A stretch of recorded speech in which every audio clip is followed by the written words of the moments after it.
Ma langue est verte. Désolée, c'est parce que je suis en train de boire un sirop de menthe. Première chose. Deuxième chose, il y a mes ongles qui sont une calamité en ce moment. On m'a fait remarquer ça dans mes précédentes vidéos, je le sais. C'est juste que j'arrive pas à retirer en fait. Ça me fait mal, tu vois. Pour l'instant, supportez, pardonnez-moi. Je sais que c'est horrible. Voilà. I am unstoppable, invincible, victorious, I can do all things. Bonsoir, bonjour tout le monde, j'espère que vous allez bien, j'espère que vous vous portez bien. Donc aujourd'hui ce sera une vidéo un peu chill, mais je crois, ouais. En gros, j'ai eu l'idée parce que je discutais avec un ami pendant la semaine et puis il me disait mais ouais, toi tu es encore célibataire, c'est pas en mode me raguer, hein, tu vois, c'est pas les gars qui te disent comment ça se fait que tu es encore célibataire alors que tu es belle, tu vois, non, c'était pas ça, tu vois. C'était vraiment genre, il me demandait sérieusement, tu vois, mais comment tu es célibataire, quoi et tout ça, toi je suis trop compliquée, tu as trop d'exigences et tout ça. Et je me suis dit, bon, c'est des trucs qui reviennent souvent dans mes conversations avec mes copines et tout ça. Je me suis dit, bon, voilà, autant faire une vidéo comme ça, on parle juste. Donc, il y a les questions qui me reviennent souvent, qui ont été notées. Il y a Maddy qui est derrière la caméra, donc elle va me lire les questions. Et puis, je vais répondre tout simplement. Donc, c'est des blabla. Si tu as envie de m'écouter raconter ma vie, bah, tu restes. On y va. Et puis, première question. La première question est la suivante. Est-ce qu'il y a un âge pour se mettre en couple? Est-ce qu'il y a un âge pour se mettre en couple? En gros, je pensais qu'il y a un âge pour... Enfin, je sais pas, je dirais pas âge. J'ai pas envie de parler d'âge. Je veux plus parler de maturité, tu vois. Je pense que une relation, ça requiert de la maturité, tu vois. Une certaine maturité. Et la maturité, on va pas dire que c'est lié à l'âge, mais c'est quelque chose qui grandit, enfin, qu'on cultive, tu vois. Et ça demande du temps, évidemment, tu vois. Et surtout qu'une relation, c'est censé conduire à un mariage, normalement. On se met en couple, c'est pas parce que c'est pareil ou s'amuser. Normalement, quand on se met en couple, c'est parce qu'on veut aboutir à quelque chose de solide. Donc, c'est pas à 12 ans que tu vas te mettre à te mettre en couple et à dire que, ouais, on va construire quelque chose de solide. Enfin, moi, je crois pas, tu vois. Il n'y a pas un âge, mais faut être mature, quoi. Voilà. Vous pouvez aussi donner vos avis dans les commentaires. Chaque question, si vous avez envie de donner vos avis, mais si vous n'êtes pas d'accord avec ce que je dis, vous pouvez donner vos avis dans les commentaires. On continue le débat en commentaire. Comment tu perçois le célibat? Et la deuxième partie de la question, c'est est-ce que pour toi, c'est une période difficile? Est-ce que le célibat, c'est une période difficile? En fait, je ne perçois pas du tout le célibat comme une période difficile. Je pense que si le célibat, pour une personne, c'est une période difficile, ça veut dire que la personne a des soucis de dépendance affective, en fait. C'est-à-dire qu'il y a des personnes qui n'arrivent pas à rester seules, qui n'arrivent pas à créer leur joie, ils ont besoin d'être en relation, tu vois. C'est quelque chose qu'il faut traiter, en fait. Personnellement, moi, ma joie, elle me vient de ma relation avec mon Dieu, elle me vient de mon intimité avec le Seigneur, elle me vient de ce que j'accomplis chaque jour au quotidien, des petits pas que je fais chaque jour, de la personne que je suis en train de construire, en fait, tu vois. Après, c'est clair que quand on prend de l'âge, ça peut devenir un souci et tout, on peut être en mode ah ouais, tout ça, mais ça doit pas être quelque chose qui te crée de l'angoisse ou non, tu vois, non, je pense pas. Ok. 3. Est-ce que tu penses qu'on doit avoir des standards, ou plutôt laisser venir ce qui vient? Tu peux pas laisser entrer tout ce qui fait. C'est quoi ça? Ton cœur n'est pas moulé. Moi, mon cœur n'est pas moulé. Et puis je vais laisser entrer tout ce qui vient. Bah non, c'est pas possible. Attends, si tu laisses entrer tout ce qui vient. En fait, il faut savoir ce que tu cherches, tu vois. Il faut savoir à quel genre de personne à quel genre de personne tu peux t'allier, et à quel genre de personne tu ne peux pas t'allier. Ce que tu veux, ce que tu ne veux pas, c'est important, tu vois. Parce que là, comme ça, tu sais à qui dire non, à qui dire oui, tu sais qui tu laisses entrer, qui tu ne laisses pas entrer, tu vois, non. Donc moi, je pense que oui, c'est important d'avoir des standards. Après, quand on dit standard, c'est vrai, standard physique comme standard intérieur, hein, mais gars, les filles aussi.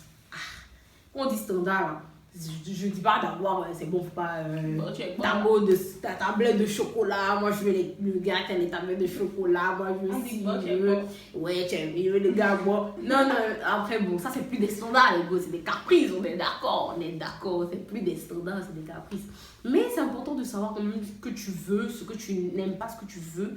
Et surtout quand tu sais ce à quoi Dieu t'appelle, en fait, tu vois. Quand tu sais ce à quoi tu es destiné, ce à quoi Dieu t'appelle, tu peux pas t'allier à n'importe qui, en fait. Parce que tu sais que tu es en train de chercher un partenaire de vie. Moi, je pense en tout cas que tu cherches un partenaire de vie, tu vois. Donc, tu peux pas chercher... Tu vas te mettre avec quelqu'un qui ne rentre pas dans ce moule-là, tu vois. Dans ce à quoi Dieu t'appelle. Voilà. Merci, madame. 5. 5 déjà? Mhm. Wow. Ok. Pourquoi tu ne peux pas te mettre en couple avec quelqu'un qui n'est pas chrétien? Pourquoi je peux pas me mettre en couple avec une personne qui n'est pas chrétienne? Ben, en fait, déjà, en tant que chrétienne, je sais que j'ai des aspirations. Ça veut dire que j'ai une certaine façon de vivre.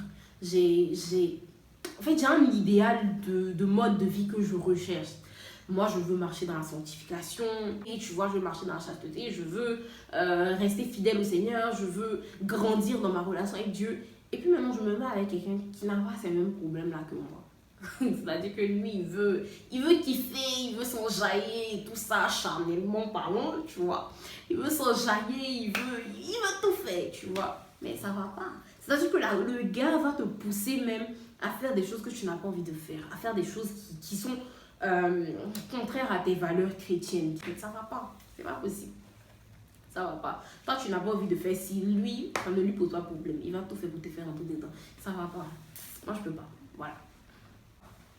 D'abord, quand tu te mets avec une personne qui n'est pas chrétienne, moi je dis toujours, hein, Dieu, c'est pas un aspect à part de ma vie, tu vois. C'est le socle de ma vie. C'est la base de ma vie. Donc, ça veut dire que quand je me mettrai avec une personne qui n'est pas chrétienne, qu'est-ce qu'on va enseigner à nos enfants, en fait? On va éduquer nos enfants sur quelle base? Tu vois, ça n'a pas de sens. Pour moi, ça n'a pas de sens. Parce que moi, la base de tout ce que je fais, ça tourne autour de ma relation avec le Seigneur. Et je me mets avec quelqu'un. Il a prié avec qui? On cherche un partenaire de vie, en fait. Tu cherches quelqu'un qui va t'accompagner dans tes combats, quelqu'un qui va te... Tu vois. Donc c'est mort. Non, c'est mort. C'est mort. C'est mort. Et quand je dis chrétien, je dis pas seulement qui va à l'église, parce qu'il y a des gens qui vont à l'église à plusieurs reprises. C'est pas seulement les musulmans, quoi. Ouais, c'est pas seulement les musulmans. Et quand je dis chrétien, je ne raye pas seulement les musulmans, hein, mais genre, même il y a des gens qui vont à l'église, mais qui n'ont pas de relation réellement avec le Seigneur Jésus et qui ne sont pas, tu vois, convertis réellement, qui font. Est-ce que tu penses pas qu'à travers toi, Dieu peut changer le cœur d'une personne au cours de votre relation? Genre, avec le temps, il va développer sa relation avec Dieu et tout. Genre, la question, ça veut dire en mode, la personne n'est pas... Vu que j'ai dit que je peux me mettre avec une personne qui n'est pas chrétienne et qui ne marche pas avec le Seigneur, on me demande en mode, est-ce que, genre, je pense pas qu'avec le temps, genre, je vais me mettre avec lui. Et puis maintenant, avec le temps, tout doucement, c'est moi qui a commencé à lui dire, oui, allons à l'église, allons ici, allons là-bas. Franchement, j'ai déjà fait ça. J'ai beaucoup ma douleur. Et je sais que, on fait pas ça. J'étais en mode, ah Seigneur, je priais. Seigneur, oui, tu as changé son cœur. Je savais bien que c'était pas... Et je savais que c'était mort. Je savais, mais je continuais. Ah Seigneur, je persévérais. Seigneur, tu vas changer son cœur. Seigneur. Dieu. À moins que tu sois convaincu dans ton cœur, quoi. C'est-à-dire qu'à moins que je sois réellement convaincu dans mon cœur que... vas-y, j'ai le ok du céleste, tu vois, j'ai le ok divin. Mais sinon, moi seule comme ça, me lever, et puis maintenant, c'est moi comme ça, courir derrière toi, il faut méditer, il faut prier, il faut te lever la nuit pour prier, il faut faire ci, il faut faire ça. Ouf, non, je peux pas. I can't. Ok, donc du coup, avec tout ce que tu viens de dire, qu'est-ce que tu penses de tes copines qui ne sont pas qui sont dans les relations et qui ne marchent pas dans la sanctification? Est-ce que tu comprends ma question? Bien sûr, bien sûr. Non, mes copines qui ne sont pas chrétiennes ou bien même qui sont chrétiennes, mais pas réellement affermies. Le tout, tu peux catégoriser les copines qui ne sont pas chrétiennes et puis celles qui sont chrétiennes. Ok, celles qui ne marchent pas dans la sanctification. Mais déjà, marcher dans la sanctification, là, c'est quoi pour toi? Ok, marcher dans la sanctification, c'est marcher... Mais déjà, c'est fuir l'impudicité, tout simplement. Je pense que la pudicité, moi je pense de définir ça ici. C'est la définition est sur Google. Et donc voilà, fuir l'impudicité, c'est-à-dire tout ce qui est péché charnel. Tu vois. Maintenant, qu'est-ce que je pense de mes copines qui ne pensent pas comme moi ou bien qui ne marchent pas comme ça? Déjà, moi je pense que marcher dans la sanctification, c'est une grâce. Tu vois, c'est une grâce. Il y a des personnes qui sont chrétiennes. En fait, c'est une lutte. C'est une lutte. Donc, je pense pas que ce soit mon boulot de venir maintenant juger ou, tu vois, dans les personnes qui n'y arrivent pas ou qui ne sont pas dans ça. Mais déjà, ceux qui ne sont pas chrétiens, ils ne savent même pas réellement que c'est un péché, en fait. Donc, ils avancent comme ça. Donc, je pense que, voilà, c'est quelque chose qu'on doit cultiver. Et puis, il faut juste prier pour elles, en fait, pour qu'elles arrivent à comprendre tout doucement avec le temps. Merci beaucoup.